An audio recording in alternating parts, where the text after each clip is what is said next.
అండి, మనం ఇప్పుడు నెల్లూరు నగర వనంలో ఉన్నాము. అది ఎక్కడో కాదండి, మన ఆర్టీసీ నుంచి పొదలకూరుకు పోయే రూట్లో కొత్తూరు అంబాపురం దాటిన కొద్దివేట దూరంలోనే ఈ నగరవనం అయితే ఉంది. చాలా చక్కగా ఆహ్లాదంగా చెట్లు అవి నీట్గా తీర్చిదిద్దున్నారు. పిల్లలు ఆడుకునేదానికి చాలా చక్కగా ఉంటుంది.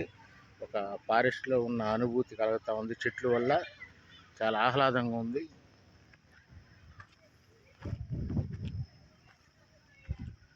నెల్లూరు నగరవనం.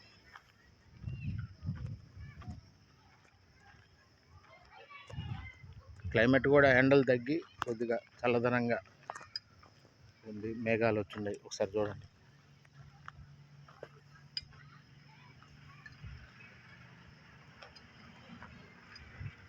ప్రతి ఒక్కరూ వీకెండ్లో కానీ మీకు ఖాళీ సమయాల్లో ఈ నగరవనానికి వచ్చి ప్రతి ఒక్కరూ తిలకించి ఈ ప్రకృతి అందాలని ఆస్వాదిస్తూ ఆనందంగా ఉండాలని కోరుకుంటూ, మనిషి ఒత్తిడిని జయించాలంటే ఏదో ఒక ప్రాంతంలో ఆనందంగా ఉండాలి. అటువంటిది నగరవనం. ఇప్పుడున్న దైనందిన జీవితాల్లో ఒత్తిడికి గురవుతున్న ప్రజానికం అలాగే ఈ నగరవనానికి వచ్చి చక్కగా ఆనందంగా సంతోషంగా అందరూ గడిపి, అదేవిధంగా చెట్లు ఎంత చల్లదనాన్ని ఇస్తాయో ఎంతో ఆహ్లాదంగా ఉంటుంది. చెట్లను పెంచండి. రాబోయే కాలంలో భావితరాల వారికి మనం ఇచ్చే ఆస్తి ప్రకృతిని కాపాడి ఇవ్వాలి. అలాగే నీటి కొరత కూడా రాబోయే కాలంలో ఏర్పడుద్ది.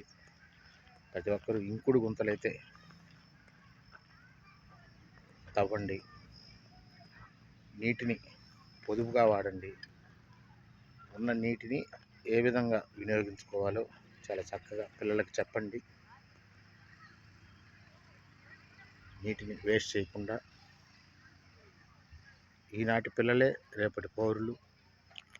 తల్లిదండ్రులుగా మీరు చెప్పాల్సిన బాధ్యత అయితే ఉంది. భావితరాల వారికి మనం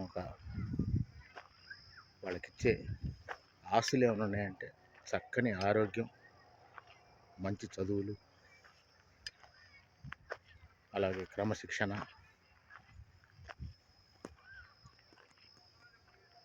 చాలా ఆహ్లాదంగా ఉందండి ప్రాంతంలో. ఫారెస్ట్లోకి వచ్చిన అనుభూతి అయితే కలుగుతూ ఉంది. చాలా ఫారెస్ట్ డిపార్ట్మెంట్ వాళ్ళకి ప్రత్యేకంగా ధన్యవాదాలు. చాలా చక్కగా అమర్చున్నారు రోడ్లు కానీ. థ్యాంక్ యూ అండి. సర్వే జనా సుఖినో భవంతు. వృక్షో రక్షితి రక్షితః. జై భారత్, జై హింద్.